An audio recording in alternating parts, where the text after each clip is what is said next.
你敢这么跟我說話？你要是敢打我，就把它撕了，大不了大家都不要好。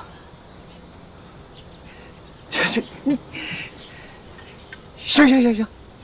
你跟我走，我带你去拿。现在只剩下你们3个，有谁要说话？敢说话的都被炒了，还有谁敢提意见呢？不是你们口口声声说我没有资格坐这个位子吗？既然常总对我有意见，不妨说来听一听。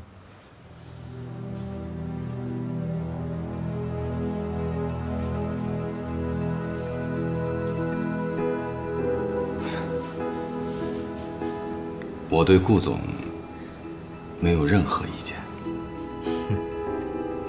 那就好。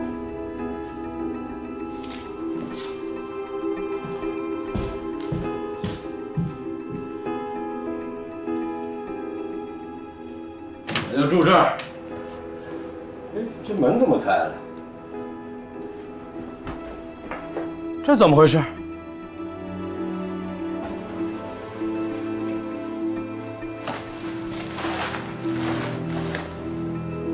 完了，电话报告没了。你是不是从一开始就没打算把报告给我？没有，我一开始就想给你的，真的。你又在骗我是不是？我没骗你，我这缺钱，我怎么会骗你呢？我知道了，他肯定是他拿走的。他。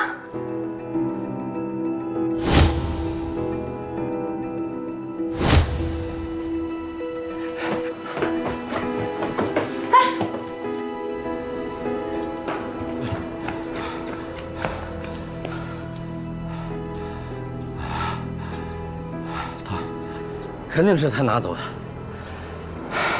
贺锦熙，贺锦熙，他在什麼地方？爸爸，那你剛才說那個他到底是誰啊？啊，他是賀錦熙的朋友，這東西肯定是他拿走的。既然你沒有我要的東西，那你要的東西我也不能給你了。不是，哎，你看，你這錢是不給我啊？不給。你要幹嘛呀，爸爸？你給我，爸！你快鬆手！我告訴你啊，你要是不鬆手的話，我就不念父子之情，我打你啊！我不行，爸，你不能把這個錢拿走，爸爸！哎呀，爸！